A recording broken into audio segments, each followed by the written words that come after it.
Today we're going to learn about prepositions of place, which are very important in English because they help us describe where people or things are. When you speak about your holidays, your home, or places in a city, you need these prepositions all the time. A preposition of place tells us the position of something in relation to something else. For example, if something is on a table, in a bag, or under a chair. Let's start with some common prepositions we use when something is inside a space or area.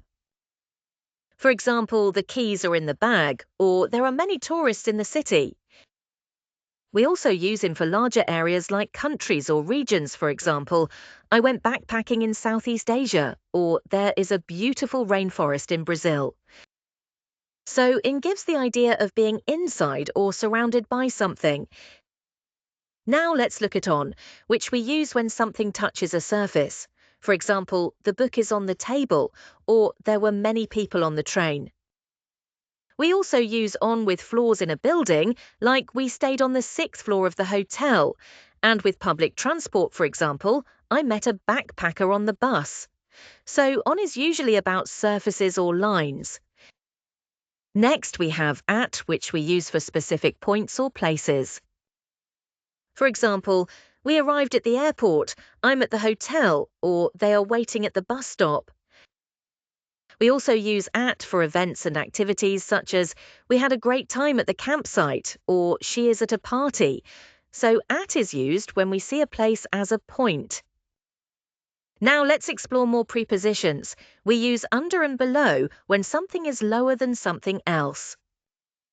For example, the backpack is under the table, or the village is below the mountain. We use above and over when something is higher. For example, the picture is above the bed, or the plane flew over the city. We also use between when something is in the middle of two things, like the hotel is between the restaurant and the beach, and among when it is in a group. For example, he was sitting among the tourists. We also have movement-related place prepositions.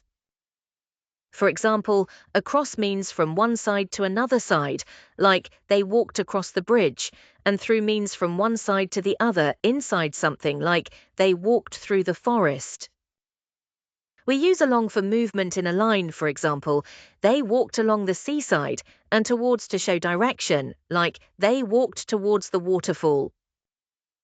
Prepositions like into and out of are also very useful. For example, she went into the hotel, or they came out of the airport. Other useful expressions include in front of, as in the resort is in front of the beach, and behind, as in the campsite is behind the forest. We can also say next to or close to. For example, the accommodation is close to the city centre. These expressions help you describe locations clearly, especially when traveling. Now let's focus again on the difference between at, in, and on, because this is very important. We use at for a point, like at the airport or at the cafe. We use in for enclosed spaces or areas, like in the hotel, in the car, or in the newspaper. And we use on for surfaces and transport, like on the table, on the plane, or on TV. For example, you can say, I read about a destination in a magazine, I saw a program about tourism on TV, and I met a guide at the airport. When talking about holidays, these prepositions are especially useful. You might say, we stayed in a resort by the seaside, there was a lot of traffic on the road, or we saw a waterfall in the rainforest. You can also say, after check-in, we waited at the departure gate, or we met other travellers at the campsite. To finish, remember that prepositions of place help you describe clearly where things are. Try to practice them when you talk about travel, accommodation, or your daily life. The more you use them, the more natural your English will sound.